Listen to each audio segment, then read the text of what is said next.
చాలా రోజులుగా పోరాడుతున్నాం.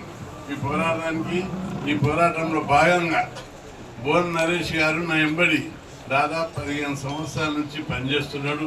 యూత్ అధ్యక్షుడిగా, కన్వీనర్గా, బీసీ సంక్షేమ సంఘం కన్వీనర్గా, అదేవిధంగా అన్ని రకాలుగా పనిచేస్తున్నాడు.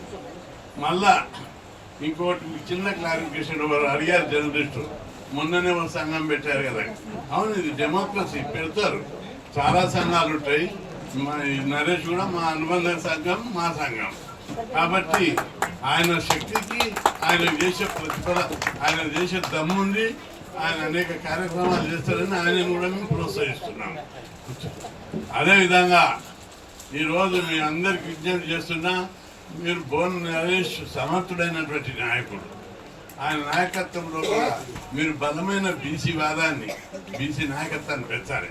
తెలంగాణలో మీరు అందరు చూస్తున్నారు, ఈరోజు అన్ని పార్టీలు బీసీ వాదాన్ని ఎత్తుకున్నాయి, బీసీ నినాదాన్ని ఎత్తుకున్నాయి.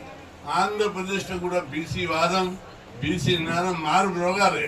ఆ విధంగా నరేష్ ఇంకా ఇతర నాయకులు అందరూ కూడా కలిపి, ఇతర సంఘాలు కూడా ఎన్ని సంఘాలు ఉన్నా అనుబంధ సంఘాలు, మన సంఘాలు మన కోసం పోరాడుతున్నారు, స్వార్థం కోసం పోరాడతలేరు.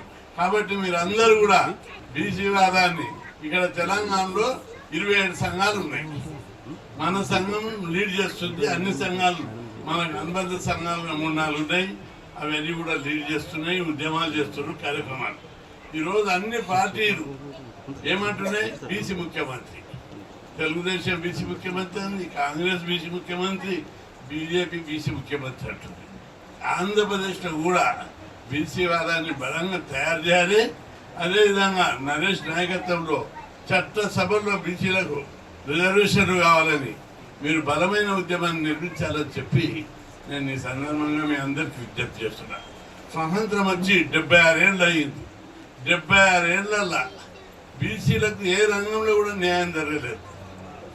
ఈరోజు బీసీలకు అన్ని రంగాల్లో, రాజకీయ రంగాన్ని చూసినట్టయితే మొన్న మేము మన్మోహన్ సింగ్ ప్రధానమంత్రి ఉన్నప్పుడు పోయి రిప్రజెంటేషన్ ఇచ్చాం. రాజకీయ జనాభా ఉంటే మనం 14% ఉంటే ఏ విధంగా న్యాయం జరుగుతుందని చెప్పి నిలదీశారు. ఉద్యోగాల లెక్కలు తీశారు. అదే రోజు ఉద్యోగులు ఉంటే ఎట్లా న్యాయం, ఇదెట్లా ప్రజాస్వామ్యం? అంతే కదా. ఐఏఎస్, ఐపీఎస్ ఉద్యోగుల లెక్కలు తీస్తే 3%.